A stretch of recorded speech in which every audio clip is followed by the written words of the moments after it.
मनुष्य मरने से क्यों डरता है?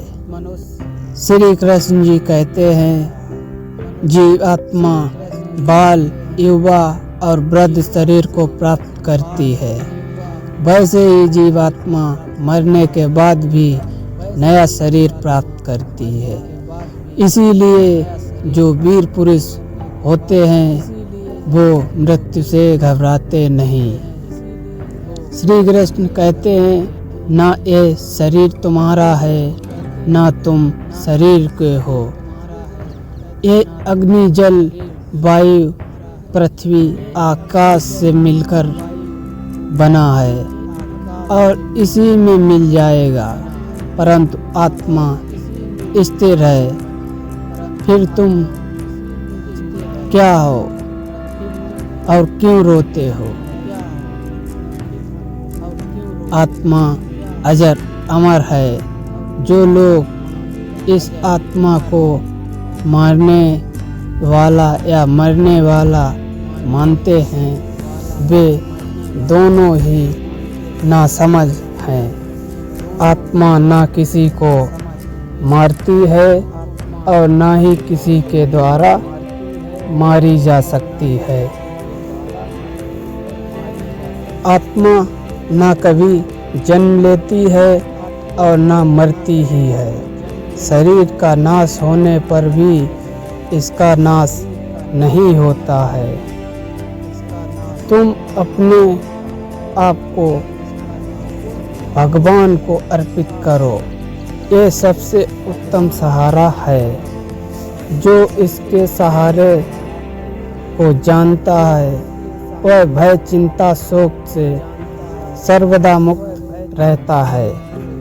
श्री कृष्ण जी कहते हैं, जैसे मनुष्य अपने पुराने वस्त्रों को उतारकर दूसरे नए वस्त्र धारण करता है, वैसे ही जीव मृत्यु के बाद अपने पुराने शरीर को त्याग कर नया शरीर प्राप्त करता है। शस्त्र इस आत्मा को काट नहीं सकते, अग्नि इसको जला नहीं सकती, जल इसको गीला नहीं कर सकता और वायु उसे सुखा नहीं सकती। फिर क्यों मृत्यु से डरते हो? श्री कृष्ण जी कहते हैं, परिवर्तन संसार का नियम है।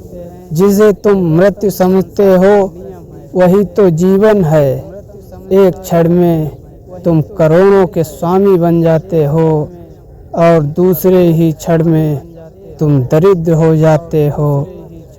मेरा तेरा, छोटा बड़ा, अपना पराया मन से मिटा दो, फिर सब तुम्हारा है, तुम सबके हो। श्री कृष्ण जी कहते हैं, सभी प्राणी जन्म से पहले अप्रकट थे और मृत्यु के बाद भी अप्रकट हो जाएंगे।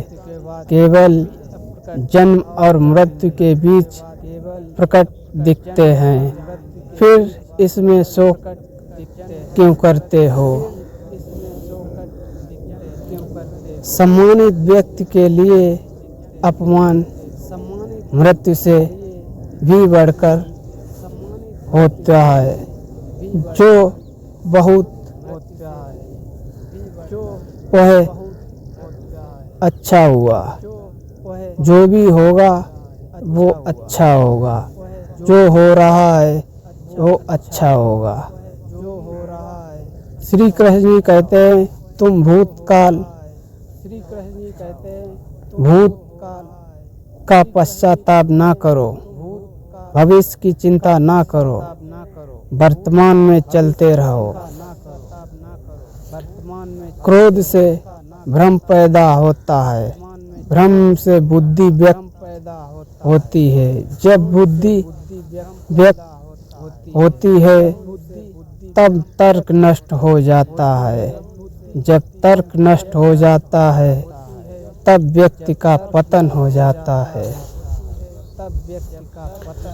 श्री कृष्ण जी कहते हैं, दुख सुख, लाभ, हानि और जीत हार की चिंता न करके मनुष्य को अपनी शक्ति के अनुसार तर्क कर्म करना चाहिए। ऐसे भाव से कर्म करने पर मनुष्य को पाप नहीं लगता। यदि आप इसका अगला भाग देखना चाहेंगे तो चैनल को सब्सक्राइब कर लें और इसमें अगला भाग भी जल्दी आ जाएगा।